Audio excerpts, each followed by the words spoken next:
Assalamualaikum warahmatullahi wabarakatuh. Alhamdulillahirabbil alamin. Allahumma shalli ala sayyidina Muhammadin wa ala alihi wa sahbihi ajma'in.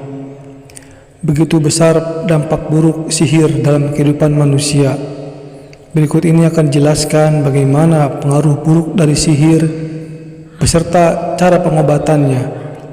Untuk lebih jelasnya, mari kita dengarkan tausiah dari guru kita Habib Novel Alidrus tentang masalah sihir. Masalah sihir. Sihir itu ilmu yang haram untuk dipelajari. Efeknya nyata dan benar-benar ada. Makanya dikisahkan dalam Al-Quran sampai pada zaman Nabi Muhammad SAW. Hanya saja sihir itu efeknya adalah penyakit. Ya, efeknya penyakit. Ada yang sampai tubuhnya panas, ya. Ada melihat sesuatu padahal jadi berhalusinasi, yang dilihat itu tidak ada. Maka sikapnya apa buat orang yang kena sihir? Naudzubillah min dzalik, insyaallah semuanya selamat. Amin. Yang nomor satu itu penyakit. Jadi ya harus sabar. Ya harus sabar. Orang sabar itu bagaimana? Ya tidak berkeluh kesah. Kemudian yang kedua, tidak boleh berprasangka buruk. Nah, kadang-kadang datang ke orang, dikasih tahu sama orang, kamu dibuat sama fulan. Kalau ada yang ngomong seperti itu, langsung katakan, nggak benar, tinggalkan orang itu. Ya tinggalkan orang itu, karena ini namanya mengadu domba tanpa buktinya nyata. Orang yang ahli, nggak akan memberitahu sekalipun siapa yang ngerjain, siapa yang buat. Dia hanya akan obatin, ya, dia akan obatin. Jadi sikap hati kita sabar dan jangan pernah prasangka buruk pada siapapun. Jangan-jangan dia, nggak boleh. Itu hukumnya haram berprasangka buruk. Kemudian setelah itu kita harus ngapain? Berobat. Ya, harus berobat. Namanya penyakit yang kena ke seseorang tersebut, dia harus berobat. Berobatnya ke siapa? Ke yang ahli. Ya, ke yang ahli. Nah, untuk dapat yang ahli ini kan nggak mudah. Kadang-kadang setiap orang ngaku ahli. Ya, setiap orang ngaku ahli. Maka kita ambil obat yang umum saja. Pengobatan secara umum. Misal begini, ada orang sakit kepala. Di apotek itu kan ada dijual obat untuk sakit kepala yang boleh dikonsumsi oleh masyarakat umum tanpa harus dengan resep dokter. Betul ya? Nah, kita lakukan itu dulu. Orang yang dikira kena sihir tadi ya, dia minum obat-obat yang menurut dokter boleh dikonsumsi umum. Apa itu?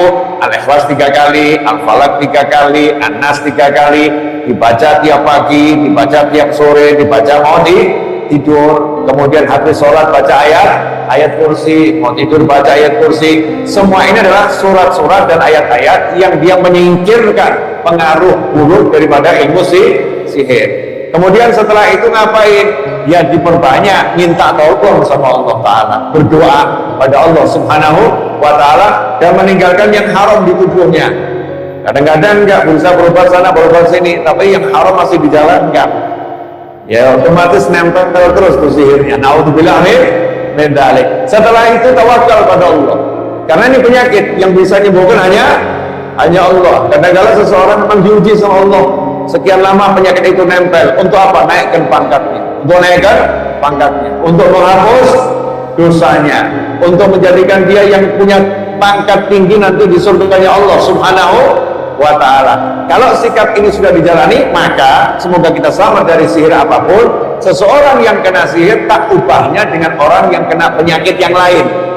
Ya, tak ubahnya dengan orang yang kena penyakit yang lain, yaitu bersabar, kemudian berobat. Nah, obatnya yang umum-umum saja, karena saya juga nggak ngerti ahlinya penangkal sihir siapa, jadi saya tidak bisa merekomendasikan pada siapapun. Cukup insya Allah apa yang sudah diajarkan Nabi Muhammad SAW dengan baca Al-Ikhlas 3 kali, Al-Falaq 3 kali, An-Nas 3 kali, dan zikir-zikir nabawi serta zikir yang diajarkan oleh para ulama, insya Allah itu cukup. Seperti misalnya membaca Wirdun Nawawi, wirid yang disusun oleh Imam Nawawi, pengarang kitab Riyadhus Shalihin, yang dibaca di pagi hari dan di sore hari, membaca Ratibul Haddad yang disusun oleh cucu Nabi Muhammad SAW, Habib Abdullah Haddad, kumpulan dari zikir-zikir yang dibaca di malam hari, baca Wirdul Latif, kumpulan zikir-zikir Nabi yang disusun oleh Abdullah Haddad untuk dibaca di pagi hari dan di sore hari. Insya Allah kalau semua itu sudah dijalankan, penyakitnya masih ada, ya sabar. Namanya sakit itu butuh waktu, butuh proses. Nanti kalau sibuk pindah sana pindah sini, akhirnya pikirannya ke penyakit, itulah sakit yang sebenarnya. Orang yang sibuk menghabiskan waktunya mikirin penyakit sehingga bisa menikmati sehat yang dia miliki, karena nggak mungkin sekujur tubuhnya sakit.